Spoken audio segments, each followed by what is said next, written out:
Welcome to I'm Spiritual, Dammit. I'm your host, Jenniffer Weigel, and joining me in studio, I'm very proud to announce Dr. Scott J. Kolbaba, a doctor, MD, who has a book out that I'm holding in my hot little hands here, Physicians Untold Stories. Scott, thanks for being in studio. It's great to be here, Jenniffer. Thanks. Now, I was introduced to you through our mutual friend, Chris Fleming, who is a well-known psychic medium based here in the Chicago area, but he's been on programs internationally. He's, I believe, shooting a series right now in London. He is, yes. Okay. So Chris has worked with you, talked with you, been privy to some of the information that you have. But let's rewind the clock for the listeners and for other people who don't know your background. You have a medical background, and you've experienced some incredible things. Talk to me about how you started compiling the stories for this book.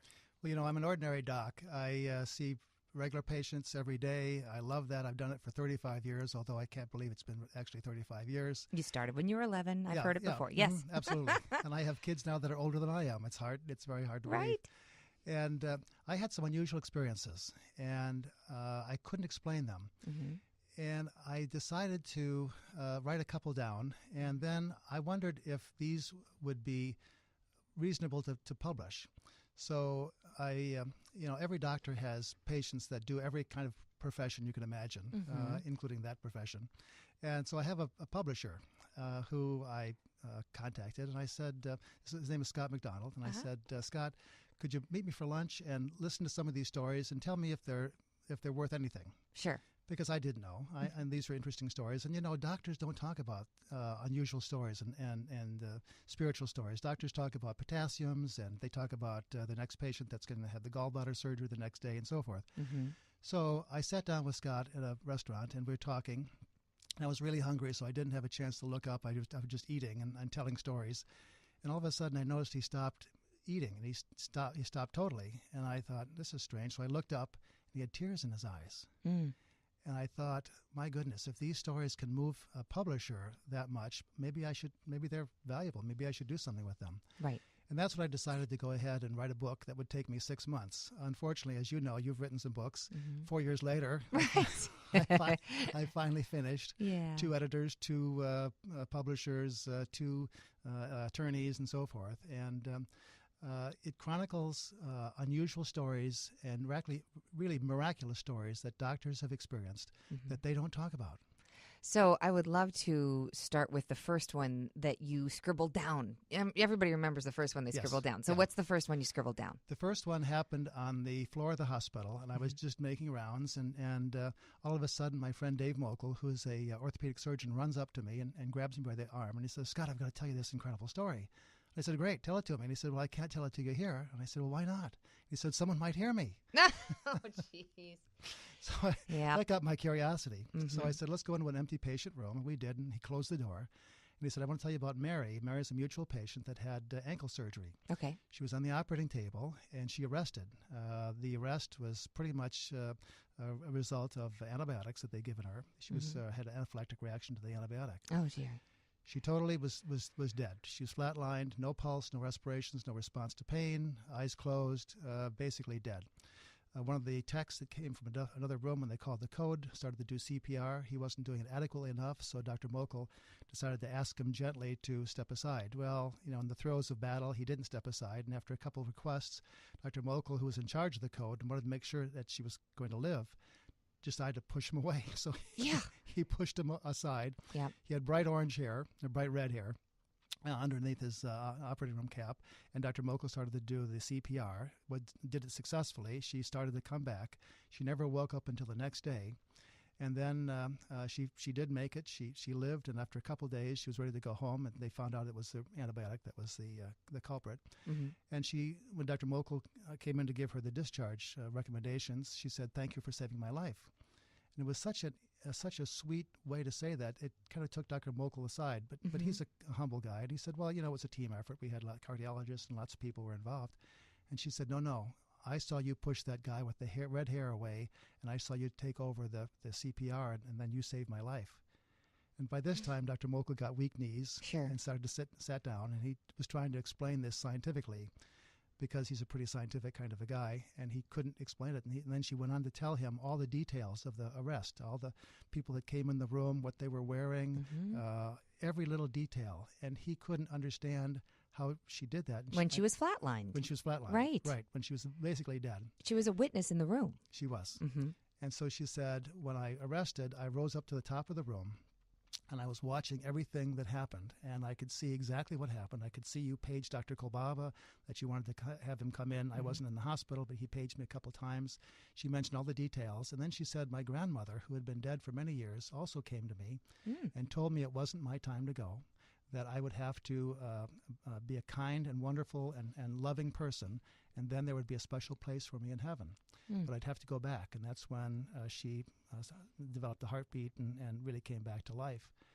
And so Dr. Mokel was thinking, I couldn't explain this. Right. And I said, and Dave, why did he think you were an ear that would be okay with this? Well, you know, I asked him that. I said, Dave, who did you tell this story to? And he said, my wife. And I said, well, who else? He said, no one. Mm-hmm. It was my patient, so it was a mutual patient, so he Right. felt a little secure there. But I think he just had to tell, you know how you get something that you just you're bubbling to tell someone. Right. And I think he trusted me. I'm a good friend, Yeah. not to tell anyone else. And then I put it in the book and Did tell you get the his world. permission? I did. Okay, All the good. legal stuff was handled. Right. So, and I wondered why the other docs gave me permission. These are unusual stories. These Yeah. are stories that doctors could be criticized for. You know, if you went to your doctor and he said, I've had a vision about you, or I had a dream or something, you'd think this guy's a little bit screwy. Right, right. But I think the doctors trusted that I wouldn't mix up their story, that I would tell their reasonable story. With integrity from a scientific mind. Exactly. Yes. And I also think doctors, again, don't talk about spiritual things. They don't talk about their inner feelings very much at all. I don't think any doctors shared their inner feelings with me until I started to write this book. Right. And what I discovered was that most doctors, I would say, are really what I call in the book sappy do-gooders. Mm-hmm. They want to do good in the world every day. They want to save someone. They want to help someone out. They want to cure cancer, whatever. And I think the desire to do good, to help people understand that there is something else out there, that there is a force higher than us that loves us and helps us in our day-to-day lives, was greater than the risk that they took of being ostracized by their patients and other doctors for telling these incredible stories. So I interviewed Dr. Mary Neal, who I'm sure you're familiar Yes. with, from To Heaven and Back, and she's Yes. in my third book, This Isn't the Life I Ordered, and as an orthopedic surgeon herself, Yes. to come and say, I am a pragmatist. I don't make up stories. I don't believe in fables.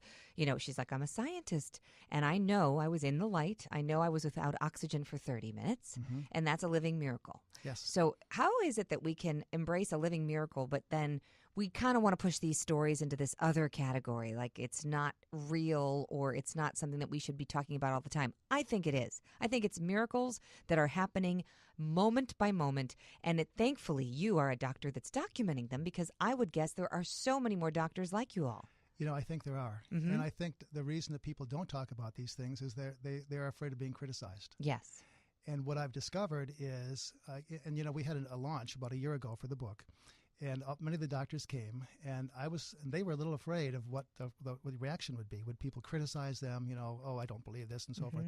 The reaction was just the opposite, and we have had nothing but positive reactions since. Right, like thank goodness. And that's what people are saying. They're Yes. saying, and do they say that to you too? Absolutely. I'm so glad someone's talking about this, Jen, because my little 3-year-old is Exactly. yapping at the ceiling, and it's Grandma Nini, and she knows all these things about Nini and her angels. And, you know, I get that 3-year-olds have active imaginations, but a Yes. doctor coming forth and saying, give us a couple more stories, doctor, because I'm sure you've got a whole hip pocket full of them. Oh, there's a bunch of stories. Well, what was about your first encounter with this? My first encounter was with, and you'd appreciate this, it was on a vacation. When I was a kid, I was an only child, and I was the only grandchild, so I was never spoiled, of course, at all. Not at all. we, As a mother of an only child. No, not at all. And we used to go on vacations, and I loved to go on vacations with my family. And in those days, we didn't have much money, so we took a driving vacation without air conditioning, without expressways. Right. And I don't remember saying, "Are we there yet? Are we there yet?" For the 1,000-mile trip. But Right. all I can remember is the fond experiences that we had on vacations, Yellowstone, places like that. So I love to take my family on vacation. Now I have 7 kids. Don't ask me, Jenniffer, where they all came from. But Holy mustacholi, you're my hero. Anyone with more than one is my hero. Go on. we've adopted a bunch. I'm not sure good which ones anymore because they all blend in together. When they're good, they're good. When they're bad, they're bad. Oh, that's great. And so I'd like to take all my kids on vacation. I live for the vacations. And this one particular vacation was in Cape Cod. Have you ever been to Cape Cod before? I haven't, but I've been on the East Coast, and I can only imagine I'll love it as much as I love the other areas that I've visited there. It's beautiful. Yeah. They've got wonderful beaches. The seafood's incredible. Everyone in my family, like me, likes to eat. And we love all the stuff that we get on the East Coast. And this one particular vacation, there are some days when everything comes together and you want to pinch yourself. It's just such a perfect day. Mm-hmm. Everyone is getting along. We had about 20 people on vacation with us, all the kids, grandkids. And it was toward the evening. We were making dinner. And then on the vacation, the boys cook, okay? So, and we're pretty good, actually. We made swordfish steaks on the grill, corn on the cob. And when we were at the store, we bought some pies. And, for 20 people or so, we needed about 5 pies. So there was a big stack of cherry pies. We bought the pies. And as we were checking out, the boys started to talk about what kind of pies were their favorites. Mm-hmm. And everyone thought that Grandma Kolbaba's, who'd passed away a number of years before that, rhubarb pie was the most special. And we had a big rhubarb plant in our backyard. And at the end of the season, she'd pick all the rhubarb stalks that I hadn't picked out and used as fans. And she'd make rhubarb pie. Right. And the rhubarb pie was so sweet and so delicious that we would, when we go to her house, we'd sneak into the kitchen, sneak in quotation marks. Right. And she knew exactly what was going on. We didn't believe in the germ theory, so we all grabbed spoons. We went right at the pie and started to eat. Right. And we finished the pies up, and they were just absolutely delicious pies. And we said, if Grandma Kolbaba was here, she'd make us a rhubarb pie. And, she'd love to have this moment. We went back, and at the end of the dinner, my wife served the cherry pie. And, it was just, there are days when there are some days when you remember things like. Moment to moment. Yeah. When 9/11 hit, where were you? This is one of those days where I would remember this the rest of my life, this one particular day. The sun was setting, the kids were having fun, everyone was talking, laughing. And I took a bite of the cherry pie, and all of a sudden I got goosebumps, and I had to turn around because the cherry pie wasn't cherry. It was rhubarb. What? I looked at the box. Yep. It said cherry pie. Yep. I took another bite. It was definitely rhubarb pie, a sweet rhubarb pie. What? So after my goosebumps disappeared, I thought to myself, it certainly could be a possibility that the factory mixed up the pies, that they put a rhubarb pie in a cherry pie box. Mm-hmm. But to me, I think my mother was there. Absolutely. Celebrating that special time with us with rhubarb pie, and she wanted to let me know that she was there. Another grandma story very similar to that. A friend of mine had a grandmother that she used to garden with, and they had carrots. It was always about the carrots, and they would, she tended to the carrots and absolutely loved this memory with her grandmother. And she had found out that her grandmother had passed, and she was so sad and actually literally crying about it on her front porch. Yeah. And then she went to go run errands. She came back and she swore she saw her grandmother on the front porch in the rocking chair, and she was so startled by it because it was, obviously she was dead. Sure. So she went into the house, and then she, her husband said, "You got to look at this. You got to look at this." She goes out back, and there are magically carrots all over the garden. Nothing had been planted. Wow. Nothing had been there the day before. Nothing had grown. It was out of nowhere, carrots in the dirt. Now everybody says to her, "Oh, you just didn't see them." Or, you know what, that's impossible. Right. You get that a lot. That's impossible, right? I really don't. Well, good. I'm surprised. Because you have the MD behind your name. If I just stayed in school and tried harder. No, but that's wonderful to hear. And that was shocking to me. Yeah. What was surprising to me, and all the doctors that I've worked with. Yeah. We're very surprised that people aren't saying, "Oh, this is bunk," or "We don't believe this," or "Come on, give me a break here." And it was very surprising. And what the response has been is, "Let me tell you my story." Yeah. Thank goodness you told your story. Let me tell you mine. So I'm always late in the exam room because patients are always telling me their stories about miraculous experiences. And We'll give you another doctor version that's here in the Physicians Untold Stories book. One of my favorites is Grandma Hanlon. I love grandma stories. And sure. This is about Grandma Hanlon, who Jack Heitzler is the obstetrician gynecologist. He actually delivered one of our kids, and our child that he delivered is still talking and walking. And that's good a news. Member of society. Good. And his wife was delivering. He had a bunch of kids, too. I think he had 7 or 8. And his wife was delivering their 5th child. Okay. And it was a normal delivery, and he wasn't participating. He was just in the room. He likes to let the other obstetrician do the delivery. And she began to experience some pain. And so they decided then to give her some Trilene, which was a drug of choice in those days. It was a mask they put on a woman's face, and they put her to sleep, and then she doesn't obviously feel any pain.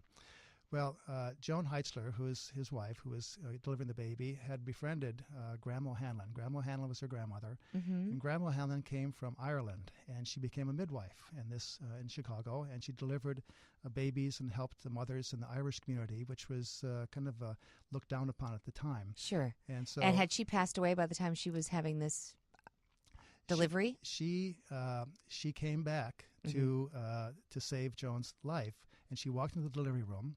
She was dressed in her little polka dot dress.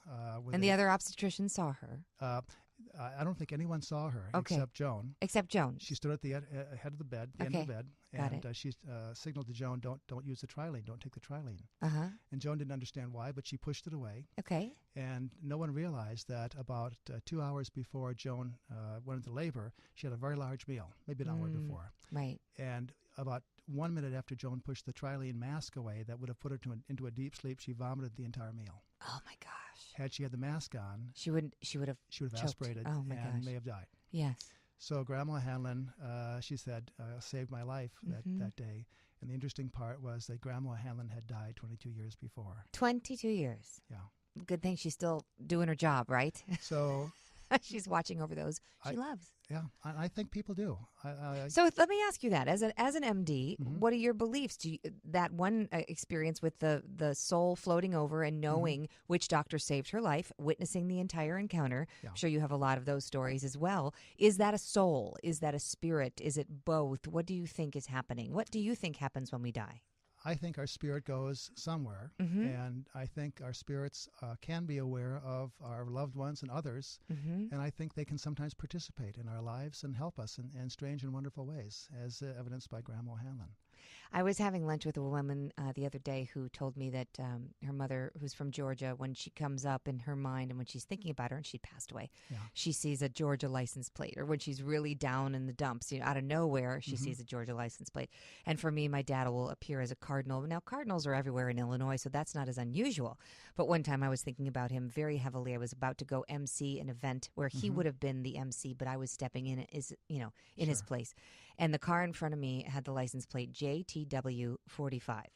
Oh, wow. JTW were his initials, John Timothy Weigel. 45 was the year he was born. Now, a lot of people would say, oh, that's just a coincidence. That's what the skeptics like to say. Mary Neal, who was dead for 30 minutes, says every time you think that's a coincidence, you have to stop and say, no, actually, it is bigger. It's something bigger. She believes God.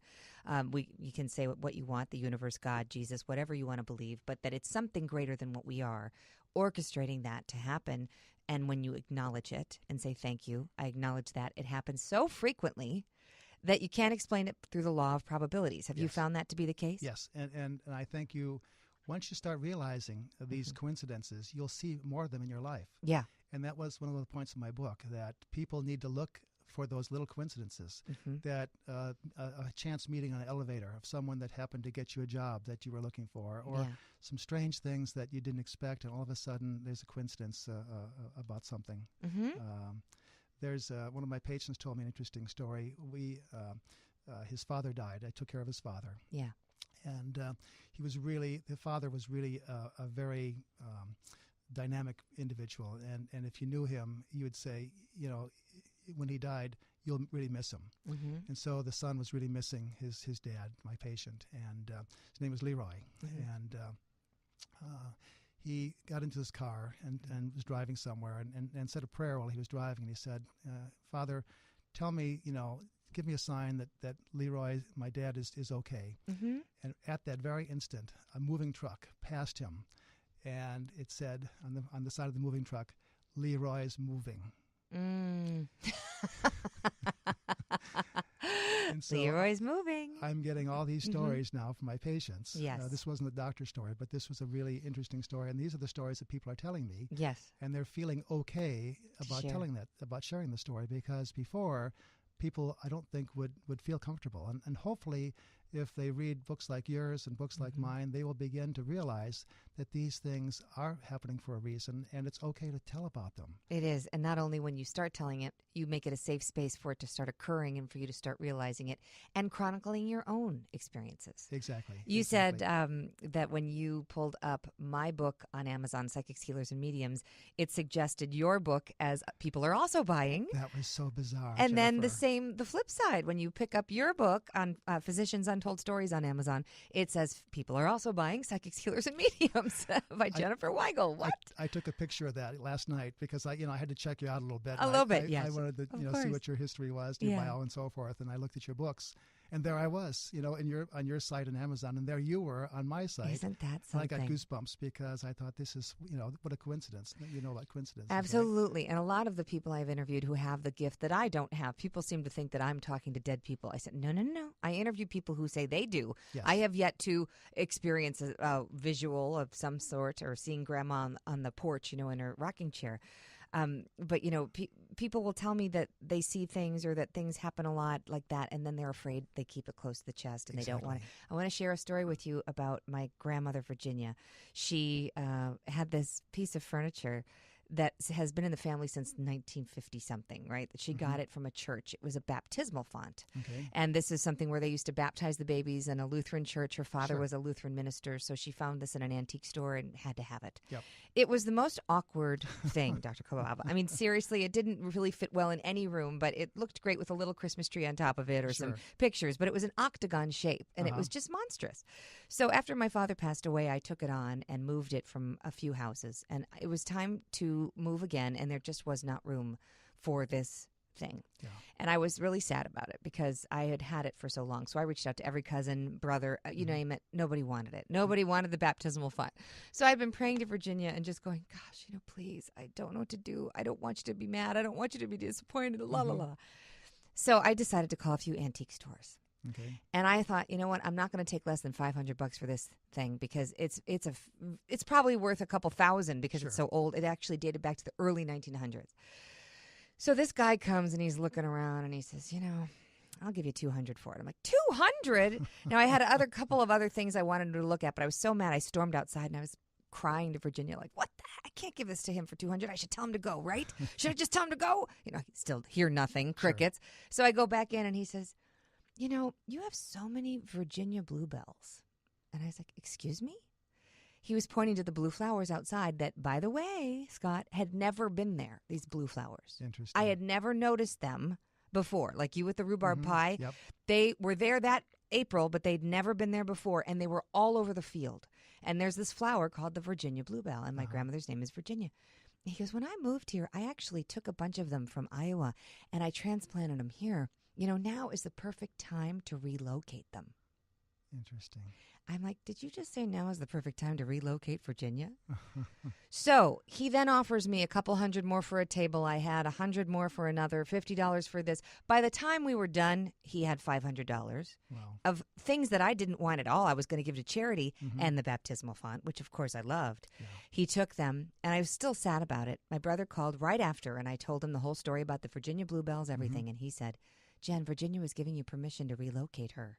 She never wanted to be a burden. She was the last one to bed and the first one up. And if she thought for a second you were holding on to that furniture and it was a burden to you, and it would have been a financial burden to put it in storage, never would have been okay with that. And I thought, wonderful. Now, skeptics, I have a skeptical journalist friend who thinks I'm cuckoo for Cocoa Puffs, that I've just totally lost my godforsaken mind. Yes. And even the doctors that I interview, he says, coincidence, all of it. Yes. So to that gentleman, and I'm going to forward him this podcast, what would you say? I would say look at the things that are happening around you. Look at the things that have influenced your life, and you will always find something. Have you heard Steve Jobs talk at Stanford University before he died?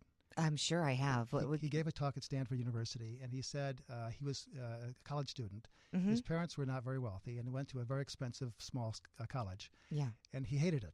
He didn't like going to school. He didn't like having to take classes and so forth. So he dropped out, and he thought, I'll save my parents some money.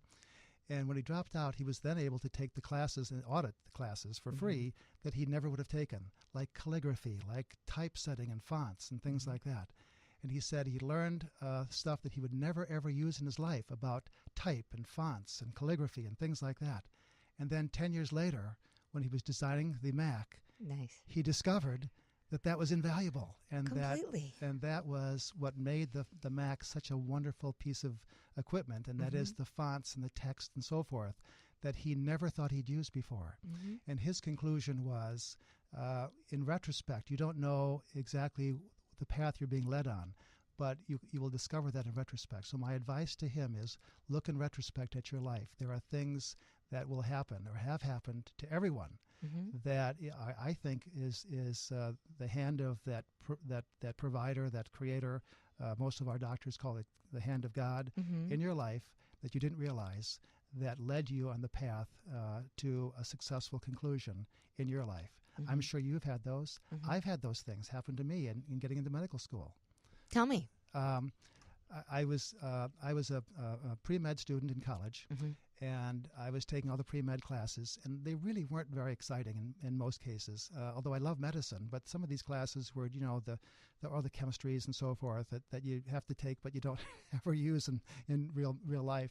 And one of the classes I was taking was embryology. In embryology, you look at slides of like a snake or a lizard or something, and there are like 500 slides, and it's a little, and we're looking at the slides. Right. We're like, oh, geez. Yeah, and the night before the test, there's a girl across from me, and then we're sharing the microscope, and we're looking at the slides, and she says, "Isn't this wonderful? This is exactly what medical school is going to be like."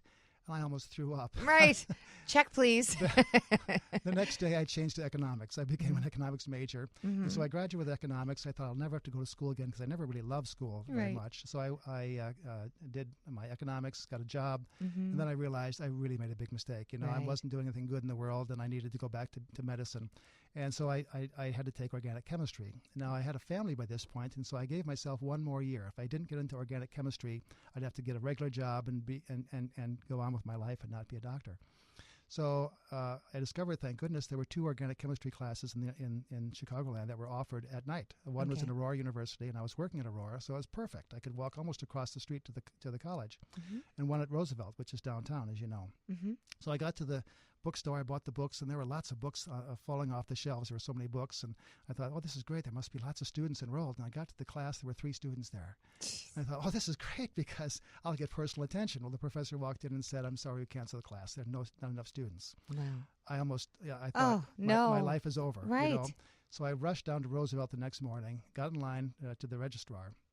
And I finally got to the front of the line, and I said, I want to enroll in organic chemistry because I need to do that to be a doctor, and otherwise my life will be a failure and so forth. And she said, "I'm sorry, we have 1 full class. We opened up a second class, which is now full, and we have 10 students on the waiting list." And I said, "Well, you don't understand." And she said, No, everyone on the waiting list has the same story you do. Yes, right. And so I said, well, I was desperate. My life was on the line, and I said, "Well, who makes the decision? Who makes the ultimate decision about who gets in?" Let me go over someone's head. So she said, "It's the professor." And I said, "Well, where does the professor live?" She said, 302. Go upstairs, and he's right there. So I literally ran upstairs. In the room where the professor was, the waiting room, there were tons of students. They were all over the place. Right. And I must have looked like a sad sap to the secretary there. And I said, "I need to talk with the professor. If you give me 2 minutes, that's enough time." She said, "Okay, go to the anteroom right outside the professor's office. The 2 professors that are teaching the class are sitting in there right now talking about the class. Now, the door is paper thin, so I can hear everything going on. I didn't necessarily want to, but, I'm sitting there. And the one professor is saying, "I don't know what we're going to do. We don't have any books for this class. We've checked with the publisher. We've checked with all the universities in the area. No one has any books. We have a new class starting that we just opened up with 30 students. We have no books." And the professors were just totally distraught. Right. And so they shook hands finally and ended the conversation. And then the one professor signaled for me to come in, and he was very bored. He looked, I told him my story. Yeah. He was exhausted. And he said, "I'm very sorry." And he told me the same story the registrar did and shook my hand and saw me out. And I said to myself, I've got to do something. This is my life on the line right here. Right. So I said to him with my heart in my throat, "If I can get you the books, will you let me in?" And all of a sudden, his eyebrows went up like yours. Right. His eyes opened up, and there was a long pause, and my heart was going higher and higher in my throat. And he said, can you get me 30? And then I said, more. Right. And then there was another long pause, and his eyes were opened up, Mm-hmm. and he said, you're in. I got in. I told him where the books were. They got the books. Everyone was happy. Now, Jenniffer, what do you think the likelihood, the coincidence, the infinitesimal coincidence that I would be there at the right time to hear that conversation when only I could help them and only they could help me? That's right. That's right. That was the hand of what I consider the hand of God. Coming in and helping with your destiny to play out. To allow me to get into medical school. Exactly. Because if I wouldn't have taken that class, I'd have a regular job and I wouldn't You'd be an accountant somewhere. Yeah, yeah. And we wouldn't have this book and we wouldn't have this conversation. I surely wouldn't know you because, no offense, but accountants aren't very exciting. Well, usually internists aren't very exciting either. No, actually, that's not true. My accountant Gary's wonderful. But no, I think that it's really important to note that we have these sort of like destiny points. Yes. Right, where you were supposed to go to medical school. And I think all the players on the other veil and this one were trying to basically collaborate for that. So if you're ever standing somewhere and you hear a conversation and your ears perk up and you're like, wait a minute. And then that's happened to me so many times. I just don't know which way to go if we're supposed, especially in this neighborhood here on Michigan Avenue. People are so lost. And I'll just be standing there. And if you listen, put your peripheral vision on and your peripheral hearing on, you can help somebody and make their day. Yes. You know, they can walk around in circles and never find Navy Pier unless you help them out. And so I really feel like that can happen with bigger scope things too, from down to, for some reason, I felt like I needed to be a traffic reporter when I was 25 and I was an actor and I was doing voiceover work. But why the heck would I want to make $8 an hour telling people about the outbound Kennedy? I just knew it was supposed to happen. Yeah. I just knew it. So I went, I interned, I then was hired. That's where I met the father of my child. You know, we were married for 13 years. We had a wonderful relationship and great friendship to this day. I was meant to meet him. And so it's like my radar was going off, become a traffic reporter, because I was meant to go that way, right? And so for, again, the skeptic going, get it, whatever, it's all fine and dandy, but that's just coincidence. Again, from a scientific standpoint in your medical world, what is a good example that really gets the doctors excited? Oh, let's see. You know, the doctor, there's one good story about John Showalter, who's a hand surgeon. And John Showalter was one of the first hand surgeons to do what's called a hand replant, which is where a person cuts their hand off, and he was able to put it back together. Wow. And he had told an interesting story about going to medical school. And he went to University of Iowa and loved it there. And that's a great school. Oh, sure. It's a wonderful school. And he was an orthopedic resident there. And or he was a medical student, I should say, and wanted to go into an orthopedic residency. So he applied to that school and others, and he thought he'd for sure get into the University of Iowa, which is his favorite school, and that's where he wanted to be. Well, he didn't get in. Now, it's unusual. John's a bright guy. I don't know what happened. They may have had too many people in the residency program or something, and they were limiting the students that year. But he got into the University of Indiana, and he said that was the most disappointing part of my life. That was the it was the greatest disappointment ever. But he went to the University of Indiana. Well, he discovered that there were only 2 universities in the country offering an interesting course at the time called microsurgery. Now, microsurgery is where you use a microscope to do very fine kinds of surgery, like reattach little tiny blood vessels and little tiny nerves and little tiny sinews and so forth. And so he learned that, and he loved it. Right. And that wasn't offered at the University of Iowa. It was just offered at the University of Indiana and one other university. Wow. And when he finished, he made a career out of doing microsurgery. And when a young kid saw the skill saw through his forearm in Lisle, Illinois, which is right by us. Oh, sure. They knew that John had that talent, and they called him up from the ER and said, "We've got a kid who just sawed his hand off. We stopped the bleeding. We put his hand on ice. Are you willing to take him on and do his surgery?" And he said, "I'd love to. Oh, my goodness. I've never done it before, but I'd love to try." And he was the first person in Illinois, he says, to do this. So this is a while ago. So they sent the hand and the patient over to the operating room, and he started the surgery. And it was a 17-hour surgery, and the hospital provided all the meals, which were pizza. They had about 20 boxes of pizza. The doctors like to eat this very healthy food, as you know. Yes. And everyone was peeking their head in because this was history in the making. Right. And he was able, with microsurgery, to reattach the hand. And it was a success. Nice. And he slept there that night because he didn't want to to leave the patient. And he made history that day in sewing on a hand that he never would have been able to do had he gone to the University of Iowa. And so he finally concluded that that greatest disappointment in his life was the greatest blessing in his life, because he was able then, he was guided to what he absolutely loved, and he's made his whole career out of doing microsurgery. He wasn't where he was supposed to be in every moment. Exactly. Even when we doubt that. Yeah. Right? Wow. That's a good one. Yeah. So he's still... he's still doing that? He's now retired. Mm-hmm. But he did a whole career, and he's helped a number of my patients and lots of patients with the techniques that he learned when he wasn't supposed to. So when it comes to other doctors and their beliefs of how we can heal, I recently interviewed a doctor named Dr. Jeffrey Rediger, Harvard Medical School psychiatry faculty, and also at McLean, and he's doing research on unexplainable healings, right? Those cases that people say, grade 4 glioblastoma, right.